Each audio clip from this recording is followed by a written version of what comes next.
पुस्तक का नाम उज्जवल भविष्य की सार्थक दिशा। आड़े समय की विषमता और जिम्मेदारी अनुभव करें। विनाशकारी दुर्बुद्धि जब तक उभरती तो है, पर वह देर तक टिकती नहीं। पैदा किए गए अनर्थ के साथ साथ वह स्वयं भी समाप्त हो जाती है।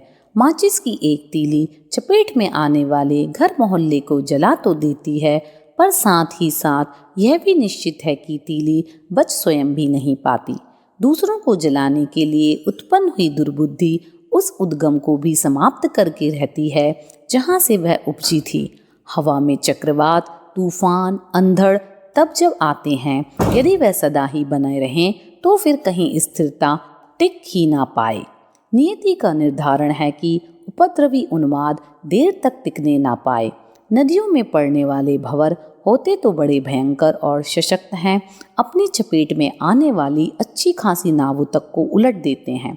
इतने पर भी उनका अतिक्रमण देर तक नहीं टिकता। ओलों से खेत खलिहार सभी का सफाया हो जाता है, पर भी तत्काल घुल जाते हैं। दंगे उभरते हैं, पर नियति क्रम के दबाव में कुछ ही समय में वे समाप्त भी होकर रहते हैं। चोट लगने से घाव तो बनते हैं, तब शरीर संरचना के साथ जुड़े हुए महत्वपूर्ण तत्व उसे भरना भी तत्काल प्रारंभ कर देते हैं और कुछ समय बाद वहाँ उसका स्मृति निशान भर रह जाता है। विघटन विकृति है और सुगठन नियति। नियति उद्दंडता को देर तक सहन नहीं कर सकती। उसने पिछले दिनों खोदी खाई पाटने और बेतुके टीलों को समतल करने की अपनी संतुलन व्यवस्था को अगले ही दिनों इस धरती पर उतारने का निश्चय किया है। हानि का वर्तमान स्वप्न और संसार का प्रस्तुत वातावरण उसे रास नहीं आता है। फलतः अवांछनीयता को निरस्त करने और उसके स्थान पर ऐसा कुछ विनिर्मित करने का सरंजाम जुटाया है जिसे सौम्य, सुंदर एवं सभ्यता सुसंस्कारिता का प्रतीक कहा जा सके। यही है 21वीं सदी की रूपरेखा, जिसके साथ उज्जवल भविष्य की सुखद संभावना का समन्वय किया जा रहा है। यह गंगावतरण की पुरातन घटना के समतुल्य है, जिसने सूखे वीरानों को शस्य श्यामला बना दिया था। इस संभावना को सतयुग की वापसी के नाम से भी प्रतिपादित किया गया है। मानवीय पुरुषार्थ एवं देवीय अनुदान। संपन्नता, शिक्षा, बलिष्ठता, चतुरता जैसी विशेषताएं मनुष्य अपने बलबूते अर्जित तो कर लेता है, पर उनका सदुपयोग कदाचित ही किसी से बन पड़ता है। दुरुपयोग किए जाने पर तो अमृत भी विष बन जाता है। अस्तु देखा गया है कि तथाकथित विशिष्ट जन भी जाने अनजाने प्रयुक्त पुरुषार्थ द्वारा अपने और दूसरों के लिए संकट ही खड़े करते रहते हैं। विशेषताओं के सदुपयोग का क्रम न बिठा पाने के कारण व्यक्तित्वों के अभ्युदय में तो योगदान दे नहीं पाते, वरन संपर्क क्षेत्र में पतन और पराभव का ही पथ प्रशस्त करते हैं। ऐसा उपार्जन उत्पन्न करें, किंतु परिणाम में अनेक विसंगतियां, विभीषिकाएं साथ लेकर वापस लौटें। देवी अनुग्रह प्रखर प्रतिभा के रूप में वरदान बनकर बरसता है, अथवा यूँ कहना चाहिए प्रतिभा के धनी ही देवी अनुकंपा और सहायता के अधिकारी बनते हैं। वह बलिष्ठताओं, संपदाओं और विभूतियों में सर्वोपरि स्तर की होती है। शारीरिक ओजस, मानसिक तेजस और आत्मिक वर्चस्व का उसमें त्रिविध समावेश होता है। जिनमें वह जिस अनुपात में पाई जाती है, उनका स्तर उतना ही उच्च स्तरीय होता जाता है। संयम साधना से जो शक्तियाँ संचित होती हैं, उनका उपयोग देवजनों जैसा ही बन पड़ता है। महामानव अपने में एक सी क्षमताएं नियोजित किए रहता है कि उन्हें प्रामाणिक, विश्वस्त और नेतृत्व कर सकने में समर्थ माना जाता है। फलतः वे स्वयं भी अपने प्रकाश से प्रकाशित होते और दूसरों को उपयुक्त मार्गदर्शन देने में समर्थ सिद्ध होते हैं। उन्हें न अनुयायियों की कमी रहती है, न सहयोगियों की। चंदन वृक्षों की तरह प्रतिभावान व्यक्ति अपने परिकर में अपनी जैसी ही अन्य विभूतियाँ उत्पन्न कर लेते हैं।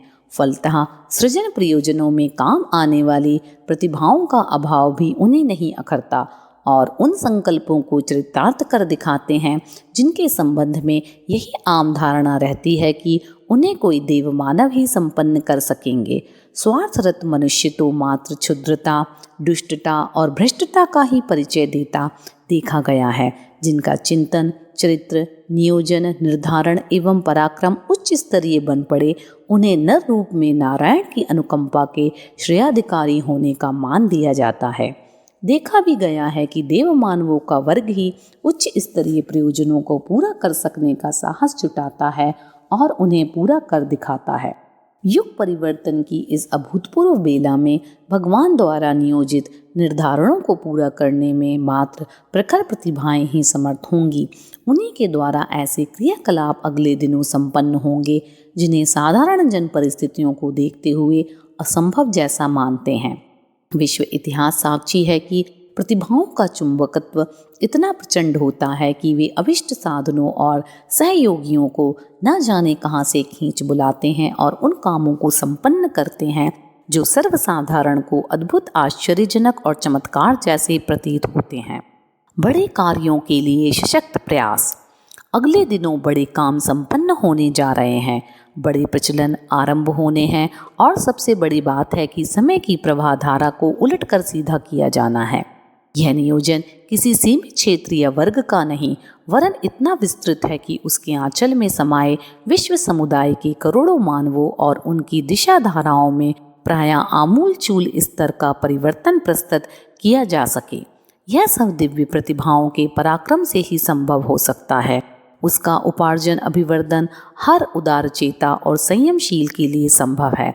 समय की आवश्यकता को देखते हुए प्राणवान सत्ताएं अपने को इसी दिशा में विकसित करेंगी और उन कार्यों को संपन्न करके रहेंगी जिन्हें आज की महती आवश्यकता के नाम से जाना और पुकारा जा रहा है।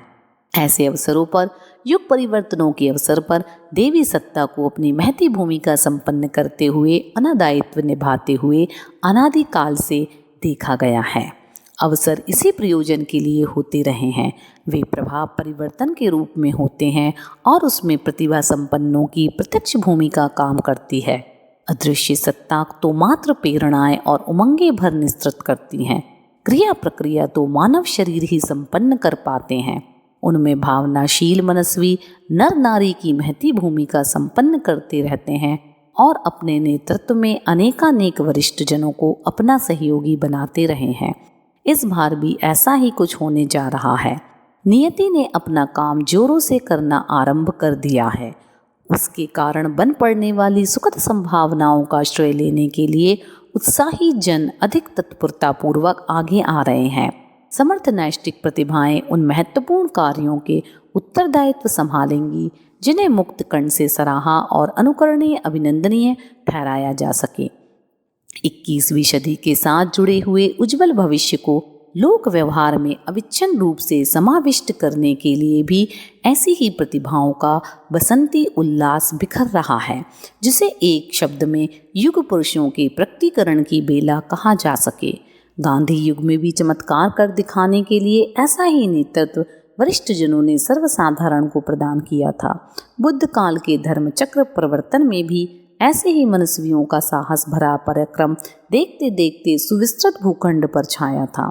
साम्यवाद, प्रजातंत्र जैसी आश्चर्यजनक विधाओं को सिद्धांत से आगे बढ़ाकर प्रचलन स्तर तक घसीट लाने में भी ऐसे ही मनस्वी अग्रिम पंक्ति में आ खड़े हुए थे।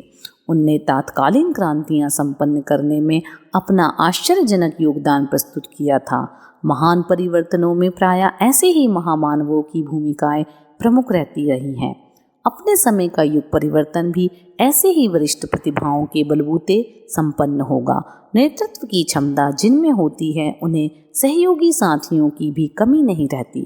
अवसर की प्रतीक्षा करते देखकर किसी समय रीछ बानर तक दांत कटकटाते और मुट्ठियां भींचते हुए दौड़ पड़े थे।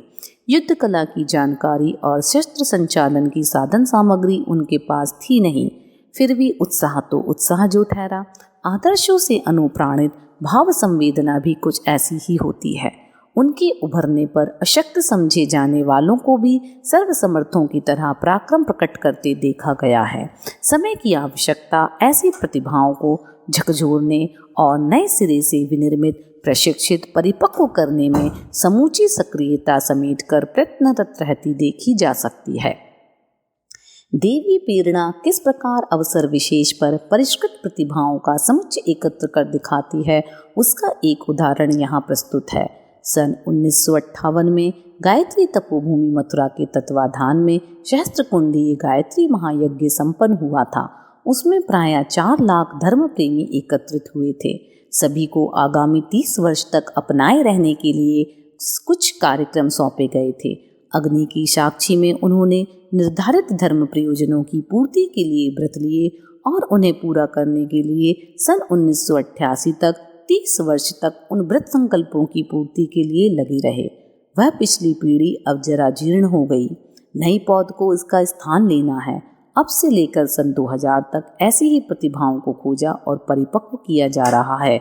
उन्हें 1 करोड़ की संख्या में तब तक प्रशिक्षित किया जा चुका होगा।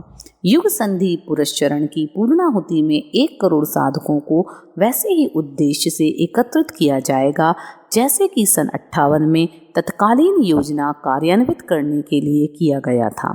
सन 2000 की पूर्णाहुति में सम्मिलित होने वाले भावनाशीलों को फिर उसी तरह ऐसे दायित्व सौंपे जाएंगे जो स्वयं तथा अपने उत्तराधिकारियों के माध्यम से आगामी शताब्दी में पूरे किए जाने हैं। सन 58 में लगा एक जोरदार धक्का अब तक मिशन की गाड़ी को धकेलता चला आया है। विश्वास किया गया है कि प्रस्तुत पूर्णाहुति में सम्मिलित होने वाले दूसरी बार पहले की अपेक्षा अधिक जोरदार धक्का लगाएंगे और उसका प्रभाव आगामी 100 वर्षों तक काम करता रहेगा। 21वीं सदी पूरी होते होते इतना कुछ बन पड़ेगा जिसकी कल्पना एवं योजना सुनने वाले तक पुलकित एवं तरंगित हो चले। कसौटी पर खरे उतरे। महाकाल का अनुग्रह किन पर उतरा, किनका प्रसुप्त अंतःकरण समय की पुकार सुनते ही तनकर खड़ा हो गया। युग देवता का वरदान किन पर बरसा। ऐसे सौभाग्यशालियों को ढूंढना हो तो उनकी जांच परख का एक ही मापदंड हो सकता है कि किसने युग धर्म पहचाना और उसे अपनाने के लिए किस स्तर का त्याग, बलिदान, शौर्य, पराक्रम चरितार्थ करके दिखाया। अर्धमृतकों से भरे जन समुदाय में भी कभी कभी कुछ ऐसे नर रत्न निकल पड़ते हैं जो सिर कट जाने पर भी मात्र रुंड के हाथों लगी तलवार का जोहर दिखाने से बाज नहीं आते। राणा सांगा के 80 गहरे घाव लगे थे, फिर भी वह शरीर में रक्त की एक बूंद रहने तक संग्राम की कर्मभूमि में जूझते रहे थे। ऐसे लोग होते तो कम ही हैं, पर कोयले की खदानें हीरो से सर्वथा रिक्त नहीं होती। कीचड़ में कमल खिलता है, वीर प्रसवनी धरती सर्वथा बांझ नहीं होती। उसका प्रजनन क्रम भी किसी न किसी रूप में कहीं न कहीं चलता रहता है। ऐसे लोग आत्मबोध होते ही ऐसी स्थिति में पहुंच जाते हैं कि महाकाल का आमंत्रण सुन सके और उस हुंकार की दिशा में शब्दभेदी बाण की तरह सनसनाते हुए बढ़ चले। ऐसा भूतकाल में भी होता रहा है और आज की आवश्यकता भी उन्हें कहीं न कहीं से पकड़कर निर्णायक मोर्चे पर खड़ा होने के लिए बाधित करके रहेगी। युग परिवर्तन के लिए जिस सबसे बड़े साधन की माध्यम की आवश्यकता है वह यही है कि मनस्वी प्रतिभाएं क्षुद्रता की जकड़न को शिथिल करें और महानता के स्वर्ण सिंहासन पर जा विराजें। जो दूसरों से कराया जाना अपेक्षित है उसे स्वयं कर दिखाने के लिए साहस जुटाएं और विशिष्टता की कसौटी पर अपने को खरा सिद्ध करके दिखाएं। भगवान की अनुकंपा यदि किसी पर सचमुच ही बरसे तो उसका एक ही रूप दिख पड़ता है कि उसने भगवान का हाथ बटाया। उसकी सृष्टि को अधिकाधिक संतुलित, समुन्नत, सुंदर और सुसंस्कृत बनाने के लिए वह कर दिखाए जिसकी कीमत पर न केवल सृष्टा का अनुग्रह वरन सृष्टि में निवास करने वाले हर किसी का स्नेह, सौजन्य, सम्मान अनायास ही बरसते देखा जाता है। नेतृत्व अपने आप में गौरव की बात है, उसके लिए हर किसी को सहज लालसा रहती है, पर वैसा अवसर कदाचित ही किन्हीं को मिलता है। यह समय अपने समय का सुयोग ही है कि सृष्टा की विधि व्यवस्था को अपनी कृति बताने और जताने का श्रेय सौभाग्य हस्तगत होने की संभावना बनी है। ऐसे अवसर को उपेक्षित, तिरस्कृत करने और गंवा बैठने वाले व्यक्ति में समझदारी का एक कण भी नहीं है ऐसा मानना होगा। मात्र नासमझी का दौर दौड़े ऐसे कुयोग से बचा जा सके तो ही ठीक है।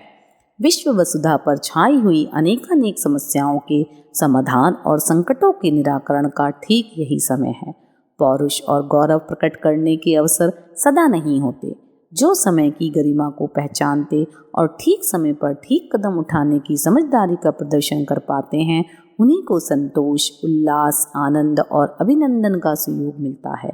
जो चूक जाते हैं उनके लिए पश्चाताप के अतिरिक्त और कुछ शेष नहीं रहता। खोई हुई अन्य वस्तुएं तो किसी प्रकार से पाई भी जा सकती हैं, पर सुयोग की वेला ऐसी होती है जो गुम जाने पर फिर कभी किसी के हाथ नहीं आती है। ऐसी चूक का ना परिमार्जन हो पाता है, ना प्रायश्चित ही बन पड़ता है।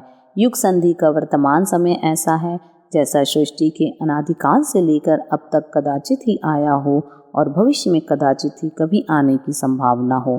इसका कारण यह है कि भूतकाल में समस्याएं आती रही हैं और उनके समाधान भी निकलते रहे हैं, पर वे सभी सामयिक एवं क्षेत्रीय थे। उनसे सीमित लोग ही प्रभावित होते थे। पर अब की बार ऐसी विपन्नताएं सामने आई हैं जो समूचे संसार का, समस्त मानव समुदाय का भाग्य परिवर्तन का प्रयोजन साथ लेकर आई हैं। यह विकास या विनाश की चिरस्थायी संभावनाएं बन पड़ने का अभूतपूर्व समय है। यदि विनाश आया तो ऐसा होगा कि इस सुंदर धरित्री को धूलि बनाकर अंतरिक्ष में उड़ जाने की त्रासदी ही शेष रहेगी। साथ ही यह भी निश्चित है कि इस बार का परिष्कार अपना चिरस्थायी प्रभाव छोड़ेगा। बुद्धिमान समझे जाने वाले मनुष्य को यह पूरी तरह भली प्रकार समझना होगा कि यदि जीने और जीने देने की संभावना में अभिरुचि हो तो वही अपनाना पड़ेगा जिसे नए सिरे से सोचा और नए रूप में निर्धारित विनिर्मित किया जा रहा है। सुअवसर हाथ से जाने ना पाए।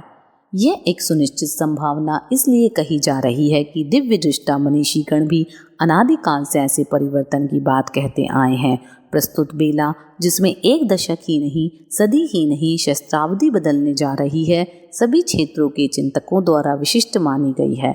महाकवि सूरदास से लेकर चिकित्सक भविष्यवक्ता नॉस्ट्राडेमस तक तथा अतीन्द्रिय क्षमता संपन्न प्रोफेसर हरार, जीन डिक्सन से लेकर महर्षि अरविंद तक सभी यही संभावना व्यक्त करते रहे हैं कि यह युग परिवर्तन की बेला है, एक विशिष्ट अवसर है। इसे तो किसी भी स्थिति में नहीं चूकना चाहिए। भविष्य निर्माण की ऐसी महान संभावना में जिनमें कोई भागीदारी लेते ना बन पड़े, जो ऐसी निर्णायक घड़ी में भी मूर्ख दर्शक बने रहें, उनसे तुच्छ को छोड़ते और महान को अपनाते ना बन पड़े, उनके संबंध में यही कहा जाएगा कि उन्हें ऐसे समय में दुर्भाग्य ने आ घेरा जब ऊंचा उतने आगे बढ़ने की पूरी संभावना थी और जिसमें सृष्टा की महती अनुकंपा ही हस्तगत हो जाने की नीति सामने हाथ बांधे खड़ी थी। इन दिनों किसे कहाँ क्या करना चाहिए, इन प्रश्नों का उत्तरण एक उदाहरण से इस प्रकार समझाया जा सकता है कि सैनिकों के स्थान, कार्य, आयुधों और मोर्चे परिस्थितियों की मांग के अनुसार बदलते रहते हैं, पर उनके लक्ष्य, दृष्टिकोण एवं कर्तव्य की स्थिति सदा एक सी बनी रहती है। उनके लिए राष्ट्र की सुरक्षा सब कुछ रहती है और सुविधा, शरीर, परिवार, भविष्य आदि सभी गौण हो जाते हैं। वे लक्ष्य पर अविचल रहते हैं और आवश्यकतानुसार प्राण से लेकर परिवार तक को दांव पर लगा देते हैं। ठीक इसी प्रकार जिन्हें युग नेतृत्व के अनुरूप उच्च स्तरीय प्रतिभा से संपन्न होना है, उन्हें अन्य सब आकांक्षाओं और सुविधाओं की तुलना में नवसृजन के अनुरूप योग्यता संवर्धन एवं कर्तव्य निष्ठा को निरंतर विकसित करते रहना चाहिए और व्यक्तित्व को इस स्तर का विनिर्मित करना चाहिए कि कथनी और करनी में एकता रहने के कारण हर किसी पर अनुकरण की छाप पड़ सके। संसार को क्या बनना या बनाया जाना है, इसका प्रथम उदाहरण अपने आप को तदनुरूप विनिर्मित करते हुए प्रस्तुत करना चाहिए। सांचे के अनुरूप खिलौने या पुर्जे ढलते चले जाते हैं। हम जैसे भी कुछ बन सकेंगे, ठीक उसी के अनुरूप साथी या सहयोगी विनिर्मित करेंगे।